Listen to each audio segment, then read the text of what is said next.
День за днем мы следим за развитиями событий в республике и за ее пределами. Подводя итоги этой недели, я и мои коллеги расскажем о самых заметных новостях. В эфире программа «Якутия. День за днем». В студии Петр Васильев. Коротко о темах выпуска. Якутск – центр криокультуры и современной идентичности. Помощнику президента страны презентовали мастер-план столицы республики. Максим Кардозу расскажет подробности. Глава Якутии провел рабочую встречу с послом Китайской Народной Республики. На встрече затронули вопросы сотрудничества по нескольким направлениям. В республике началась активная подготовка к паводку. Наши корреспонденты узнали, когда ждать вскрытия реки Лены. Почти 600 тысяч кубических метров снега вывезли с улиц столицы региона. Наша съемочная группа побывала на полигоне складирования вывезенного снега. Дети с ограниченными возможностями из Нерюнгри проходят необычную терапию. В качестве врачей выступают специально обученные собаки.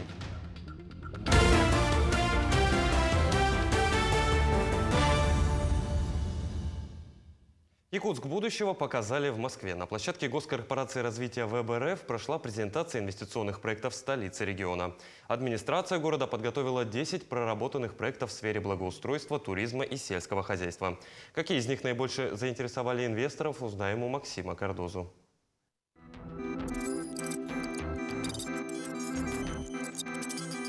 Якутск начал свою презентацию сразу с козырей. Экспертам из 100 городов были представлены лучшие практики в сфере информационных технологий. Сегодня столица республики является одним из IT-центров России, и опыт наших специалистов готовы перенимать в других регионах. Сегодня мы подробно разобрали, как работает IT-кластер, как вы бережно относитесь к сопровождению детей разного возраста, погружая их вот в эту профессию. Мне кажется, это очень правильная история. Сегодня глава города сказал, что у нас в планах еще из детского сада детей начать обучать. И я думаю, что когда вот такое внимательное отношение к развитию этой профессии, к вовлечению в эту профессию, я считаю, что в Якутске IT не только быть, но и быть на самом высоком уровне. Якутская администрация подготовила 10 проектов для презентации. Среди них модернизация системы наружного освещения, появление транспортно-логистического центра, комплексная застройка жилых кварталов. В рамках презентации было подписано и соглашение о сотрудничестве с Центром развития общественных пространств и парков. Последнее связано с грандиозными планами по реконструкции парка культуры и отдыха в Якутске. Очевидно и понятно, что сегодня развитие парка требует капиталовложений, преображения парка, чтобы он отвечал современным требованиям, которые выставляют жители города Якутска. И это тоже требует дополнительных вливаний. Значит, мы сегодня презентовали проект, по которому в рамках модернизации парка предлагается также строительство круглогодичного аквапарка на смежной территории. Еще один интересный проект, который был представлен инвесторам, это строительство 4-звездочной гостиницы в Якутске. 12-этажное современное здание по улице Чернышевского примет первых гостей уже через несколько лет. На наш взгляд, рынок туристический Якутии масштабен, находится в процессе становления и сдерживается в основном отсутствием качественных объектов размещения. И, на наш взгляд, реализация этого проекта позволит вывести продукт и туристический, и, в принципе, туристический потенциал на новый уровень. Все эти проекты – часть мастер-плана развития Якутска до 2032 года. В разработке помогали специалисты Института генплана Москвы. Его главная задача – сделать столицу республики комфортным и удобным городом для жизни. И помочь в этом, конечно же, должно строительство новых школ. Они тоже предусмотрены мастер-планом. Сейчас реализуется уже 4 таких проекта. Будут созданы 4 школы в городе Якутске до конца 2024 года. И также еще на территории города, в соответствии с мастер-планом, более десятка новых школ планируется. И, конечно же, на площадке ВБРФ сегодня проговорили о перспективах создания этих школ. Подобные масштабные презентации – это отличный способ найти дополнительные средства на реализацию важных для города проектов. Более 100 инвесторов присутствовали на площадке ВПРФ. И можно не сомневаться, что Якутск будущего их серьезно заинтересовал. Максим Кардозу, Григорий Николаев. День за днем. Москва. Вместе с Якутском на площадке ВБРФ презентовали мастер-план развития Нерюнгри. Говоря об административном центре Нерюнгринского района, рассмотрели модернизацию системы здравоохранения, эффективность энергосистемы и обустройство городских территорий. Напомню, старт масштабному проекту по обретению нового облика дальневосточных городов был дан президентом России на Восточном экономическом форуме в 2021 году. Развернута полномасштабная работа по разработке мастер-планов 25 дальневосточных городов. Защита мастер-планов будет проведена в этом году. В Москве прошла встреча главы Якутии Айсена Николаева и посла Китайской Народной Республики Джан Ханхуэя. Стороны обсудили вопросы торгово-экономического, транспортного и культурного сотрудничества. В первую очередь говорили о проекте железнодорожного мостового перехода Джалинда-Махэ, соединяющего Россию и Китай. Реализация проекта сократит путь якутских грузов по БАМу и Транссибу на 2000 километров, а также увеличит вывоз грузов из Южной Якутии до 10 миллионов тонн в год. Якутия также видит китайских инвесторов в качестве резидентов Втор-Якутия и считает разработку совместной программы по сохранению перелетных птиц, в частности, белого журавля, одной из самых перспективных инициатив. Этим летом республика ждет братские провинции Китая на деловой форум. Он укрепит побратимские отношения.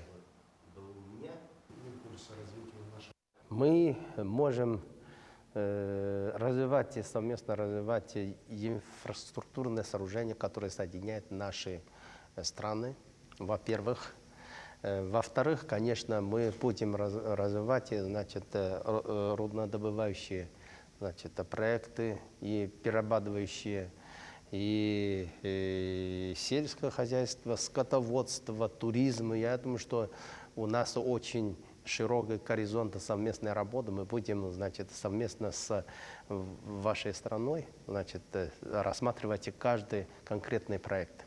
Конечно же, нас интересует развитие наших культурных, гуманитарных связей, начиная от продолжения сотрудничества по играм «Дети Азии», заканчивая уже вопросами, например, продвижения якутского кино.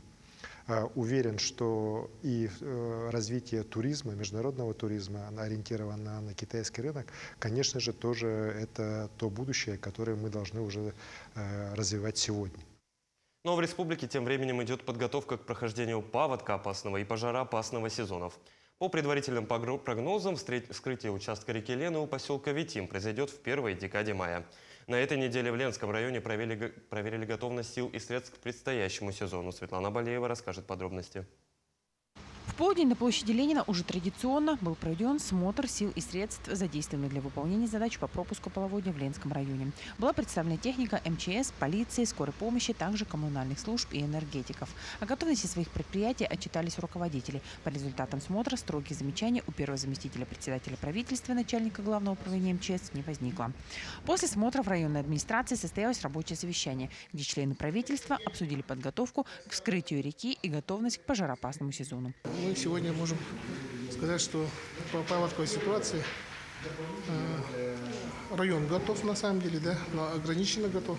А по пожароопасному сезону, судя по докладам, считаем, что район готов к пожароопасному сезону. Что касается первого вскрытия реки, в Ленском районе по предварительным данным ожидается со 2 по 5 мая. Опасения вызывает высокий уровень воды, который в этом году выше нормы на целый метр. Толщина льда также выше средних показателей. Запас снега превышает норму тоже. И кроме этого, вода, которая выступила поверх льда, и вот это как раз есть вот опасные явления, которых вот наши службы и опытные люди подсказывают, что как раз вот это есть один из тех картин, которые могут повлиять на ход прохождения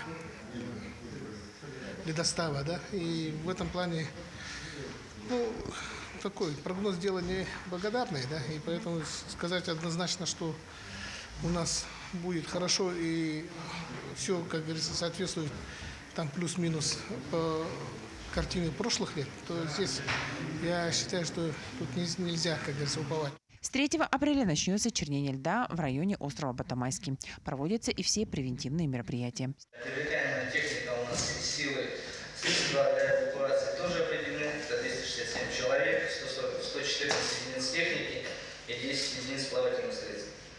Кроме этого, на территории Ленского района ведется видеомониторинг информации с камер, выводится на мониторы единой системы видеонаблюдения, установленной на базе муниципального казенного учреждения ИДДС. В муниципальном образовании Ленский район установлено 63 камеры наблюдения, 5 из них вывод в зону акватории поселка Витим, 1 на набережную поселка Передуй, также на набережную город Ленск.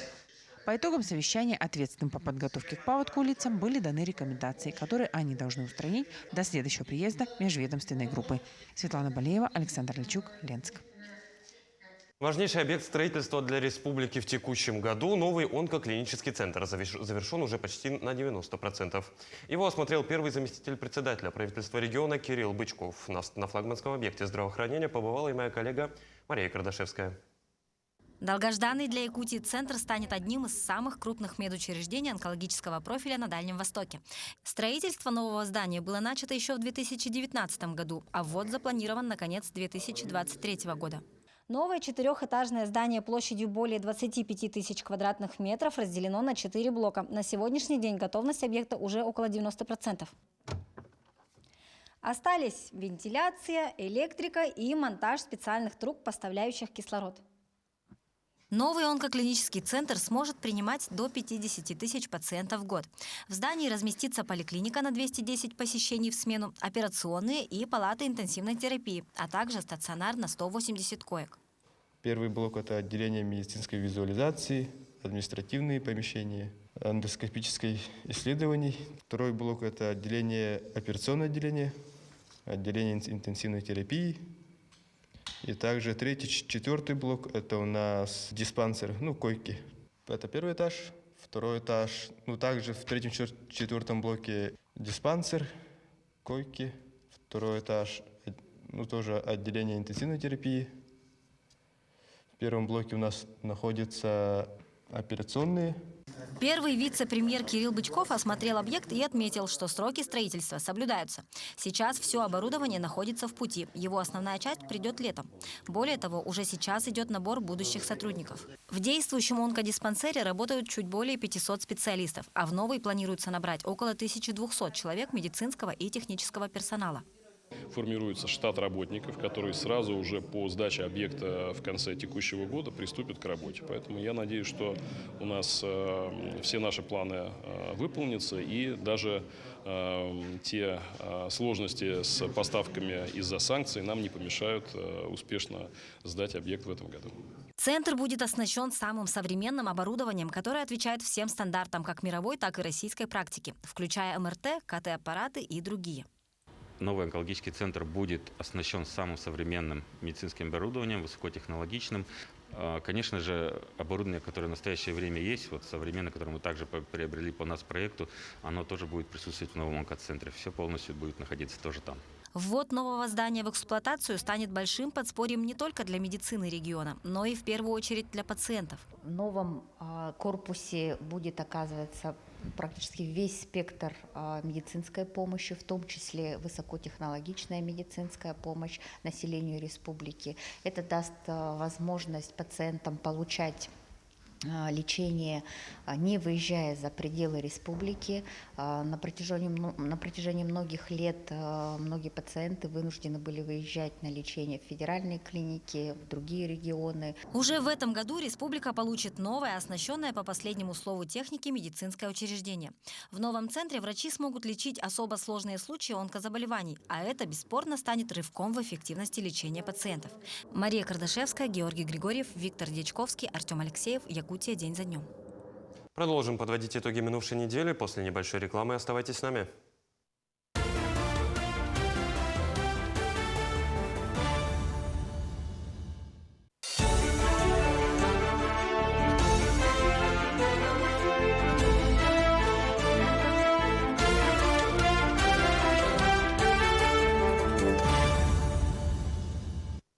В эфире «Итоги недели», мы продолжаем.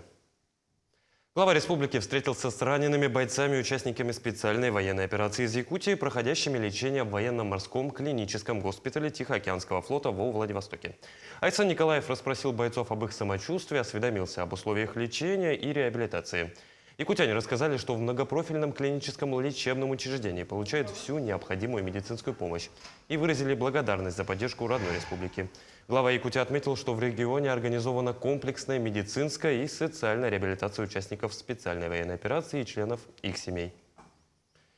Но в Якутск на этой неделе прилетели бойцы из зоны проведения специальной военной операции. Ребят встретили родные и курсанты Якутской кадетской школы. Также солдатам вручили якутские ножи в знак благодарности от главы региона Айсена Николаева. 4 бойцов прибыли, чтобы провести отпуск. 2 из них получили осколочные ранения на передовой.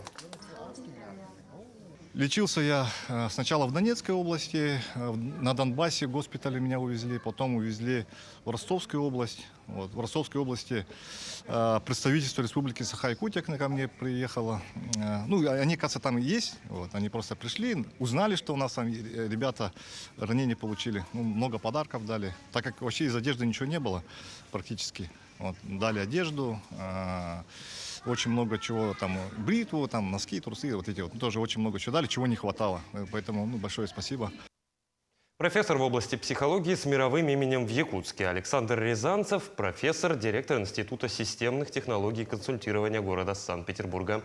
Провел курсы повышения квалификации для педагогов-психологов, классных руководителей, а также социальных педагогов и заместителей директоров по воспитательной работе. Тема – забота о детях из зон военных действий, развитие и специфических компетенций значимых взрослых и помогающих специалистов. Курсы прошли в течение 3 дней. Далее со 2 по 7 апреля профессор проведет аналогичные курсы уже в дистанционном формате. Обязательно это связано с тем, чтобы дети не думали о суицидных мыслях, да, чтобы они их не вынашивали, чтобы они не думали, что будущее прекратилось, а наоборот нашли с помощью специалистов построение своего личного, безопасного, счастливого будущего. И такой семинар для специалистов очень важен, потому что опыт показывает, что мало кто знает, каким образом надо работать, действовать в этих условиях. Якутские медики и психологи продолжат работу по оказанию помощи военнослужащим и их семьям. Об этом в ходе брифинга сообщила заместитель председателя правительства региона Ольга Балабкина. Она уточнила, что врачи из республики находятся в Ростове-на-Дону, Москве, Санкт-Петербурге и на Дальнем Востоке. Работу ведут и психологические бригады. 30 марта в Якутию вернулась группа Республиканского психологического центра.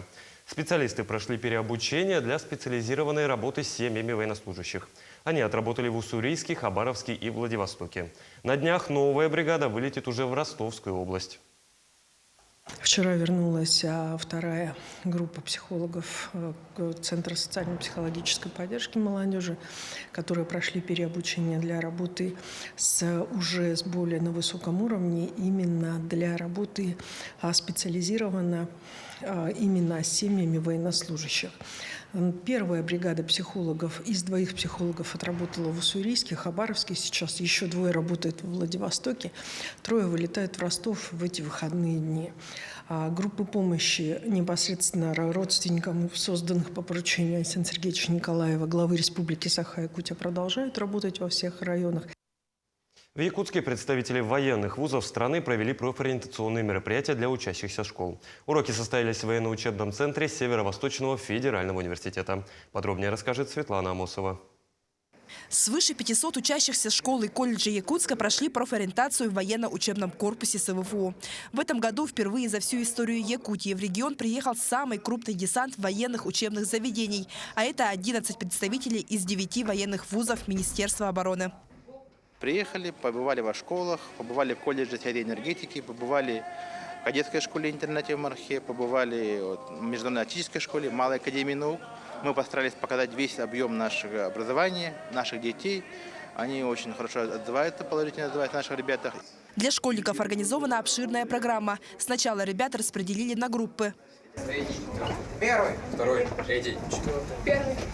После ученики отправились по кабинетам, где их ждали офицеры, представители военных учебных заведений. Они подробно рассказали об условиях и правилах поступления в их образовательную организацию. В принципе, да, есть штатная, да, в принципе, каждое отделение для чего? Для уничтожения гимнов. Также параллельно проходила практическая часть. Для школьников и студентов подобрана самая универсальная программа. Тактическая инженерная подготовка, топография, ориентирование. Инструктора рассказали про оружие, экипировку и показали, как применять их на практике.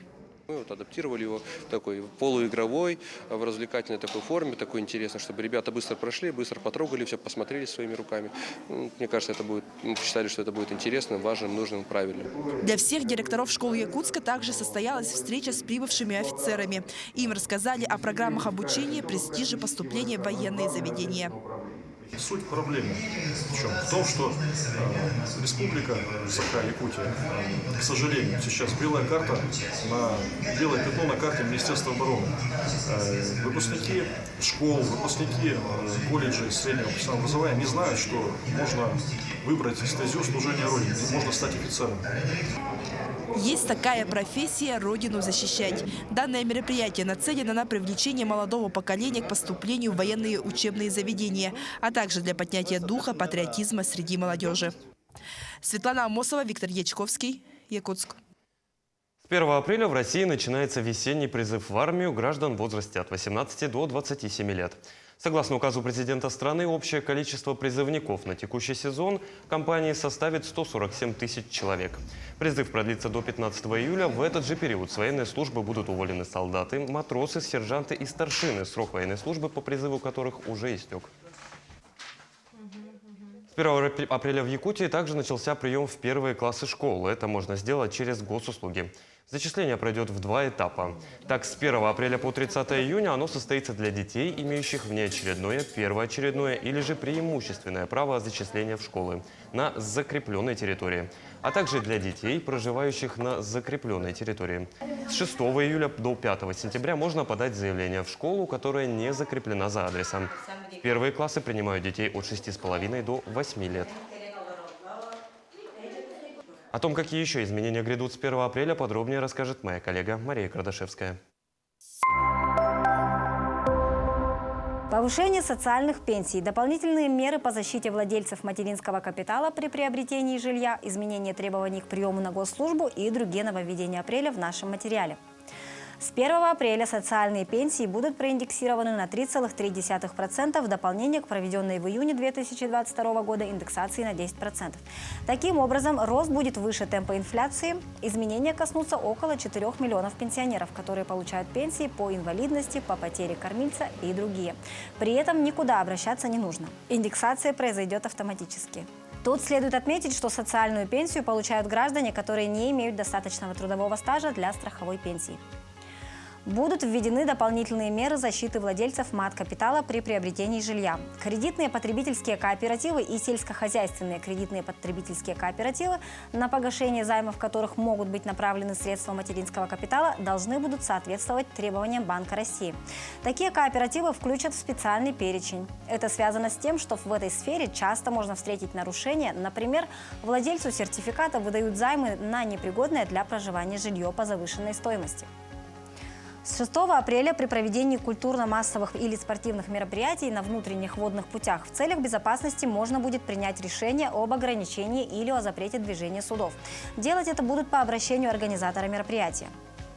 С 19 апреля вступит в силу закон, защищающий держателей ипотечных бумаг в случае банкротства банка. В частности, денежные средства, входящие в состав ипотечного покрытия, должны будут находиться на специальном залоговом счете, открытом в одном из уполномоченных банков. Ипотечные бумаги – это инструмент, который помогает снизить конечную стоимость ипотеки и увеличивает возможности банков по ее выдаче. С 28 апреля органы исполнительной власти смогут получить в электронной форме сведения из Единого государственного реестра записей актов гражданского состояния. В этом реестре находятся данные об актах гражданского состояния, например, свидетельство о рождении или о заключении брака. С 29 апреля изменятся требования к приему на госслужбу. Так вводятся понятия «профессиональный уровень», «оценка профессионального уровня», «область профессиональной служебной деятельности» и «вид профессиональной служебной деятельности». К функциям подразделения госоргана по вопросам госслужбы и кадров отнесены поиск и привлечение кадров, оценка профессионального уровня претендентов на замещение должности гражданской службы, а также проверка их соответствия квалификационным требованиям. При этом проведение квалификационного экзамена отменяется. Продолжим подводить итоги минувшей недели после небольшой рекламы. Оставайтесь с нами.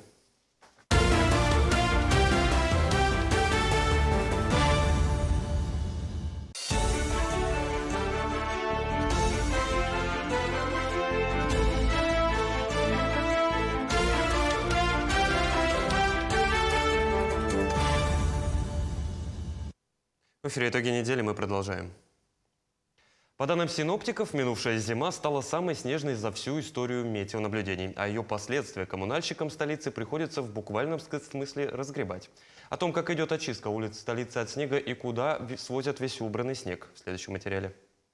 С первых дней марта жители столицы наблюдают на улицах десятки рабочих в оранжевых спецовках и работающую без перерыва специализированную технику. Столичные коммунальные службы справляются с последствиями аномально-снежной зимы. Всего в работах задействовано порядка 100 единиц техники и 60 человек. Уровень снежного покрова в этом году побил многолетние рекорды и составил 56 сантиметров. Ежедневно с улиц и дворовых территорий вывозится до 11 тысяч кубических метров снега. Сначала планируем, получается. По дорогам у нас грейдера работают. Готовим вал и вывозим уже нашей техникой. В сутки нами вывозится более 5000 кубов снега. Так, с 10 октября у нас по сегодняшний день вывезено 593 тысячи уже кубов снега. Метео очень сложные. На 500% уже больше по сравнению от 100%. В том году было 300%, в этом год уже 500%. Как же все-таки организован процесс вывоза снега в Якутске? Городские коммунальные службы убирают снег с прибордюрной и проезжей части улиц. Дворы, подъезды, детские площадки убирают подрядные организации УК и ТСЖ. С внутриквартальных тротуаров убирают муниципальные дворники. С крыш многоквартирных домов управляющие компании. С частного сектора вывозят снег сами владельцы. При этом весь убранный снег централизованно свозится на городской полигон складирования на улице 50 лет Советской армии. Его местоположение выбрано не случайно. Рядом нет крупных жилых секторов и промышленных предприятий, а после оттайки снега на месте полигона проведут откачку воды. Масштабы полигона без преувеличения поражают. 6,5 гектар снега. Это почти 10 стадионов Туймада или Юность. Ну а в высоту это все уже достигло 10-15 метров, сравнимо с пятиэтажным жилым домом. По последним данным, с улиц столицы республики с начала сезона уже вывезли более 588 тысяч кубометров снега. И, как отмечают специалисты, это еще не предел. Ежедневно цифра приближается к рекордной отметке в 600 тысяч кубометров вывезенного снега. Петр Васильев, Георгий Григорьев, Якутск. Тем не менее, несмотря на активную уборку улиц и дворовых территорий, жители Якутска продолжают сталкиваться с последствиями тающего снега. Так, например, аварийный дом, в котором проживает пенсионерка, буквально тонет в канализационных и талых водах. Ей приходится спускаться со второго этажа через окно, чтобы хоть как-то выбраться из квартиры. В этом удостоверилась и наш корреспондент Светлана Амосова. Без резиновых сапог Анфиса Конюхова не выходит из дома. Попасть в свою квартиру для нее – это целое испытание. Если в подъезде воды больше длины сапог, то она поднимается в квартиру с помощью этой лестницы. По лестнице вот так. Вот. Вот. Лестницу помогли поставить бывшие соседи, когда пенсионерка обратилась к ним за помощью. В тот день она не смогла выйти с подъезда на работу. Лестница, установленная под окнами Анфисы Михайловны, не достает до самого окна, поэтому бабушке приходится прямо забираться к себе домой. Более того, данная конструкция не вызывает к себе доверия. Оно очень ветхое и в любой момент может обрушиться. Многоквартирный деревянный дом по улице Дальняя, 82 уже давно топит канализационными и талыми водами. Но в этом году ситуация усугубилась. Уровень воды местами выше колена, так как снег с территории двора никто не вывозил. После многократных обращений жильцов откачивать воду приехала фекальная машина, а также управляющая компания установила насос. Вчера, говорят, 4 раза качали. Все на этом. Там вода вообще не ушла, еще больше стало, снег-то тает. Когда воды становится немного меньше и появляется возможность в сапогах пройти домой, Анфиса Конюхова переодевает ботинки прямо на улице. Вот так вот. И пошла бабушка. И спокойными шагами, не торопясь, преодолевает все препятствия. Бабушка признается, что очень устала от этого. Более того, 3 месяца назад она потеряла мужа. И теперь со всеми трудностями справляется одна. Очень хочу, чтобы... Ну, может, мне осталось год-два жить. Хочется жить в благоустроенном доме, туалет, все вот это заиметь. Я неужели не заработала? Я заработала 23 года. Вот я папе работаю кондуктором. Деревянный дом был признан аварийным в 2016 году. На сегодняшний день не расселены еще 7 квартир. Сейчас в прокуратуре республики проводится проверка по соблюдению жилищных прав граждан, а также приняты меры на защиту прав жильцов. По результатам их рассмотрения принято решение о переселении жильцов в новый многоквартирный дом, введенный в эксплуатацию в марте 2023 года.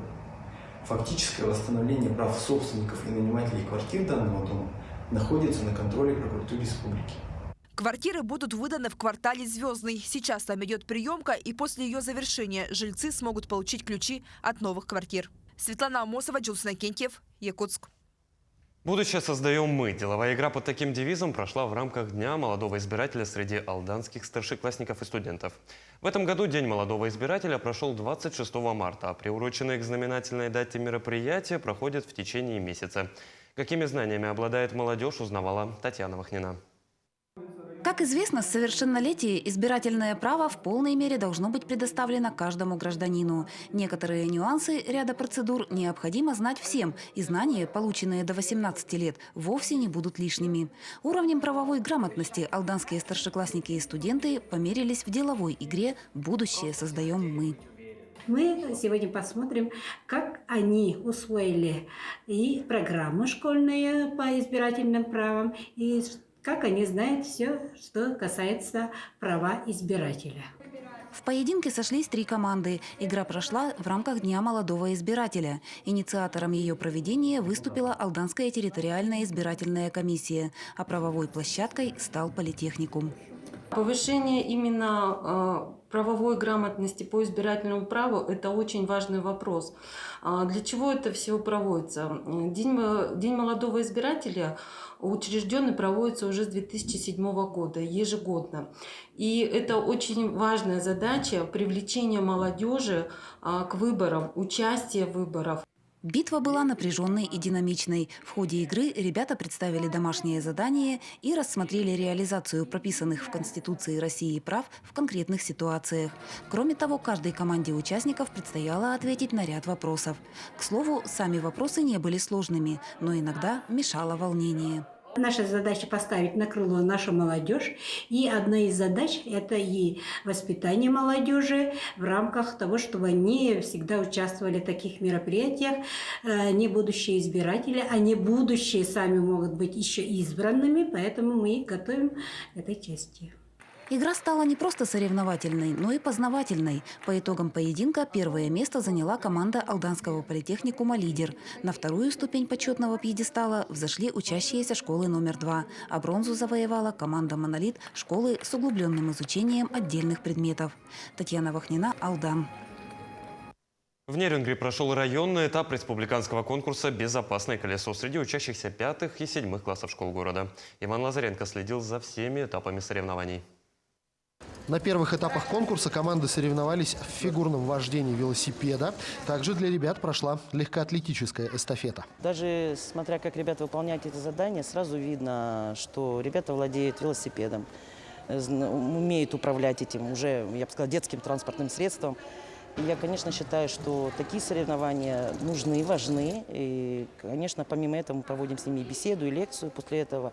Как себя правильно вести, соблюдать, как правило, дорожного движения. Мероприятие замечательное. Несмотря на небольшие трудности, большинство участников без особых проблем справились с обоими заданиями. 50 на 50 легко и тяжело было сразу. Там нужно контроль тяжелый был. Для меня было легко пройти трассу, мне понравилось. Я проехал достаточно быстро и без штрафов. Продолжился конкурс теоретическими этапами. Это творческий конкурс «Визитка» о команде, а также тестовые задания на знание правил дорожного движения, а также знание основ оказания первой доврачебной медицинской помощи. Это хорошее подспорье для детей, знание ПДД, медицины. И тем более у нас на хорошем уровне стоит вопрос о безопасности дорожного движения, и школы этим занимаются. Из 7 команд, принявших участие в конкурсе, по итогам всех этапов победителями стали ребята из гимназии номер 1. Команда будет представлять Нерюнгринский район на республиканском конкурсе «Безопасное колесо» в городе Якутске. На теоретическом было сложно, на практической было легко. Мы знали, что на практической мы выиграем, а на теоретической было проблема. В последний момент мы подумали, что мы проиграем, но вот, выиграли. Шансов у нас вообще не было. В первом задании мы провалились, ничего не заняли. А другие хорошо заняли. Да. И в итоге у нас по баллам очень первое место. Впереди у юных инспекторов дорожного движения дальнейшее изучение основ правил дорожного движения, чтобы своим примером показать, что правила поведения на дороге едины для всех. Иван Лазаренко, Захар Головин, Нерюнгри. В Якутии завершилась акция «Безопасные каникулы». В эти дни сотрудники ГИБДД совместно с уполномоченным по правам ребенка провели различные мероприятия для школьников. Сотрудники дорожно-патрульной службы особое внимание уделили наличию и правильной эксплуатации детских автомобильных кресел. Подробнее расскажет Галина Чкурова.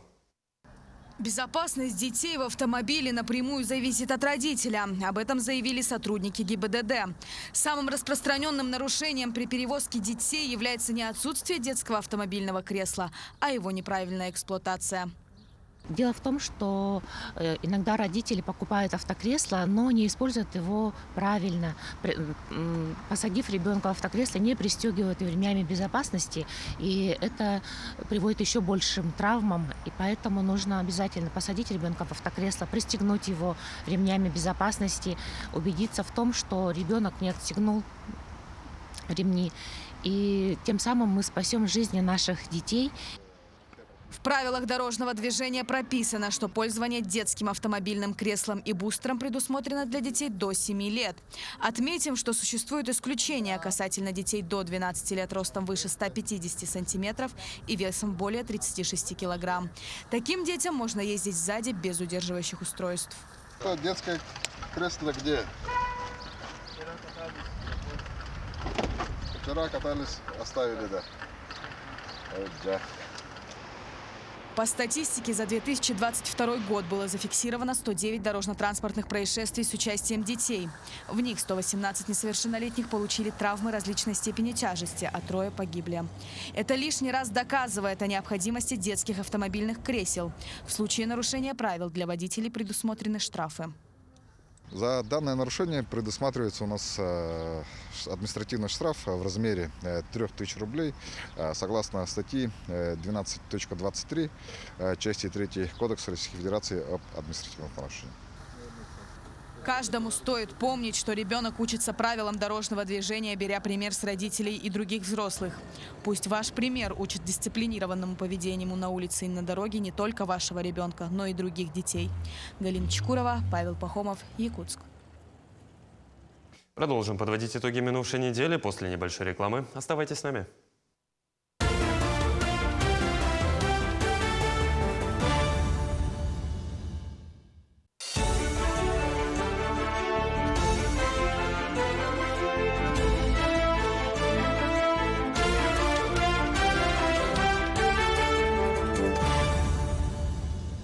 В эфире «Итоги недели» мы продолжаем. И о спорте в 7 видах соревнуются участники республиканской универсиады, которая стартовала на этой неделе в Якутске. Студенты вузов и СУЗов выявят сильнейших по 7 видам спорта. Более 700 участников съехали в столицу, чтобы определить лучших. О соревнованиях расскажет Александр Хавренко. Лучшие спортсмены высших и среднепрофессиональных заведений съехались в Якутск для участия в финале универсиады – спортивных состязаний для студентов. В течение 4 дней на различных площадках столицы пройдут соревнования по 7 видам спорта. По вольной борьбе, по настольному теннису, по легкой атлетике, многоборье готово, по настольному теннису, волейбол и бадминтон. Все отбор прошли именно среднепрофессиональное образование. И 9 команд высшее образование уже участвует АГАТУ, и Чигевкис и СУФУ поставили 3 команды. Прежде чем попасть на финальные состязания универсиады, студенты проводили отборочные соревнования в своих учебных заведениях. И на финал поехали лучшие из лучших и сильнейшие из сильнейших. Сюда пришли к нам на финальную часть команды, которые отобрались на отборочных соревнованиях. Это среди СПО Вилюйская группа, Заречная группа, Центральная группа и город Якутск. Так что здесь слабых команд нету. Уровень подготовки у всех очень хороший. Прямо глаза радуются, можно сказать, глядя, как участвуют юные спортсмены. Каждый участник универсиады настроен на победу, но даже если не получится подняться на пьедестал почета, спортсмены не сильно расстроятся. Ведь универсиада – это хороший соревновательный опыт и прекрасная возможность пообщаться с такими же студентами из других учебных заведений. Основной вид спорта у меня волейбол. Во время тренировок волейбольных еще баскетбол играют другие. Поэтому я иногда смотрю, как они играют, и тоже решила поиграть, посмотреть, как это вообще. Это моя первая универсиада, поэтому все равно мандраж какой-то есть. Но все очень хорошо, круто, весело. С другими играть, других узнавать, как другие играют, опыт получать. Финалы состязаний пройдут 1 апреля. И из победителей будут сформированы республиканские команды для участия в студенческих соревнованиях дальневосточного и всероссийского уровня. Александр Хавренко, Илья Сыромятников, Якутск. Канистерапия – это метод лечения и реабилитации людей с ограниченными возможностями с использованием специально отобранных и обученных собак.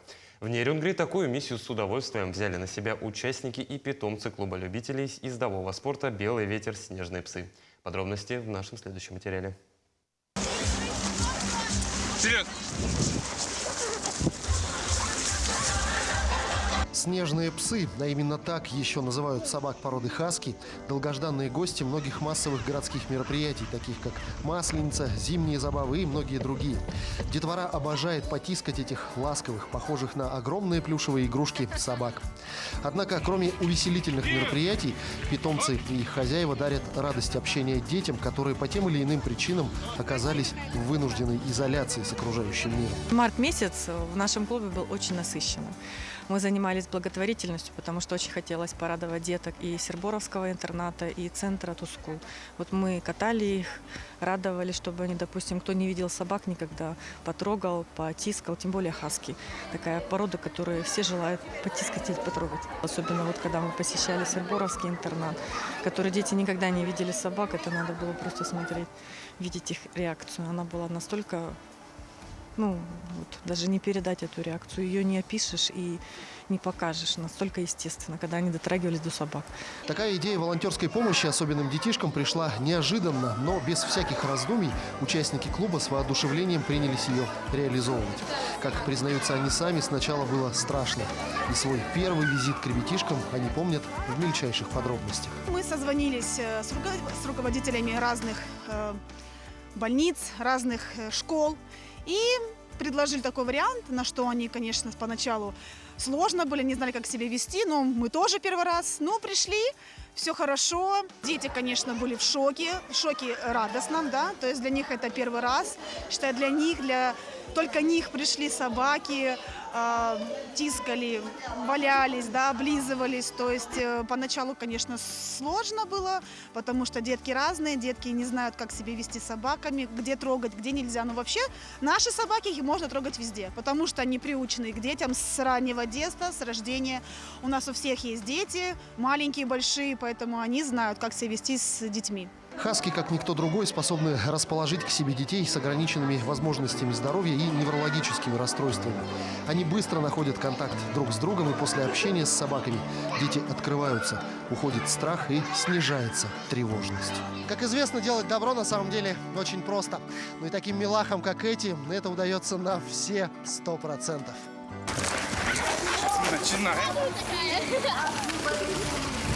Иван Лазаренко, Захар Головин, Нерюнгри, Якутия. День за днем. Специальный показ нового фильма Степана Бурнашова «Айта» состоялся в Якутске. Это 13-я работа режиссера и первый фильм в жанре детектив. Частично основана сценария создана на реальных событиях, о которых режиссер узнал более 7 лет назад.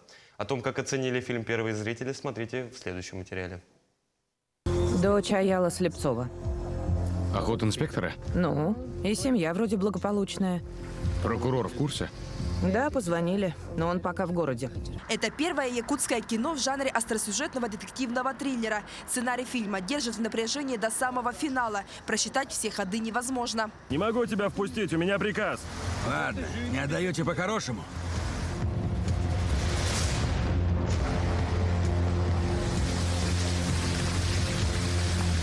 Так мы по-плохому возьмем. Работу над сценарием режиссер Степан Бурнашов начал еще в 2021 году, а съемки прошли в Самарсунском наследии Амгинского района в августе прошлого года. Премьера фильма состоялась на первом российском фестивале авторского кино «Зимний».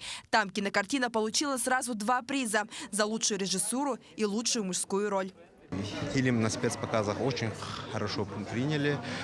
Фильм поняли, оставались на обсуждении, очень бурно обсуждали поднятые темы в фильме. И надеемся, и по всей России фильм примут на ура. Главного героя русского полицейского Афоню сыграл российский актер Андрей Фомин. По его словам, эта роль стала для него судьбоносной. Сейчас ему приходит много предложений от якутских и российских режиссеров. Как рассказывает Степан Бурнашов, во время проб он увидел в Андрее Фомине того самого героя, которого он себе представлял. Писал онлайн-пробы, потому что Степан был здесь, в Якутске, я был в Москве. Когда мне пришли первые пробы, я даже не знал, на кого я пробуюсь. У меня была сцена, где есть следователь и есть Афоня. И я не понимал, за кого мне играть, я сыграл за двоих. Просто сначала сыграл за Афоню, переоделся, поставил камеру, сыграл. И еще я запомнил один момент, что у меня были длинные волосы, и я ждал 8 утра, чтобы открылась парикмахерская, и я постригся на лысо для этой роли. Специальный показ в Якутске состоялся в кинотеатре «Лена». После просмотра фильма зрители отмечают захватывающий сюжет и качественную игру актеров. Фильм никого не оставил равнодушным. В каких-то моментах, конечно, были слезы, где-то все переживала, вот, да. Настолько прям актеры играли по-настоящему, что это вызывало такой прям, бурю эмоций. Честно говоря, я в первый раз смотрю якутский триллер, и он мне очень понравился. Я обычно смотрю американские, корейские, и как-то я не ожидала, что меня так захватит. Спасибо Степану Бурнашову за такой качественный фильм. Чуть немножко разбираюсь, в фильмах. Я тоже сам снимаю такие ролики социальные, поэтому оценка 5 я, например, даю. Фильм показал, что якутское кино не стоит на месте и развивается с каждым годом, предлагая зрителям все более зрелищные и интересные картины. Премьера фильма состоится 30 марта во всех кинотеатрах страны. Светлана Амосова, Георгий Григорьев, Якутск. Открытие обновленной экспозиции ювелирной компании КРГ состоялось в туристическом комплексе «Царство вечной мерзлоты».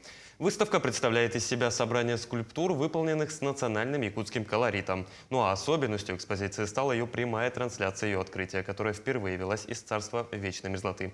Подробности в материале Юрия Осипова. Вселенная, солнце, сундук с сокровищами, медвежья шкура, запряженная лошадь. Экспонаты обновленной выставки связаны между собой и представляют собой цельную картину. Мастера создали изо льда скульптуры, отражающие элементы якутской культуры. Здесь также представлена ледяная копия наряда «Небесная невеста», созданного по эскизам и под руководством известного модельера Августины Филипповой, который в прошлом году удостоился гран-при престижного фестиваля в Санкт-Петербурге. Мастера с особой тщательностью воссоздали все элементы и мельчайшие детали костюма, в основе которого лежит философия народа Саха, его традиции, узоры и орнаменты. Экспозицию создал известный по всему миру мастер ледовых скульптур с 30-летним стажем Александр Шадрин со своими сыновьями. По признанию создателя, на работу ушло более 10 дней. Ювелирное искусство очень тяжелое и очень кропотливое, поэтому постарались все это передать из льда. Открытие экспозиции транслировалось в прямом эфире в социальных сетях. Это первый случай в истории, когда появилась такая возможность. Специально для этого организаторы экспозиции провели к площадке проведения мероприятия интернет. У нас открывается обновленная экспозиция ледовых скульптур в царстве вечной мерзлоты.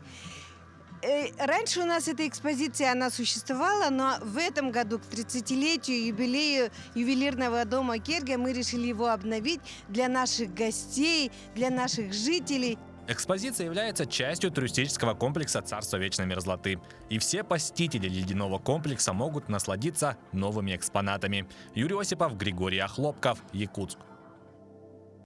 Такой запомнится минувшая неделя глазами наших корреспондентов. Мы и дальше продолжим следить за развитием событий в республике и за ее пределами.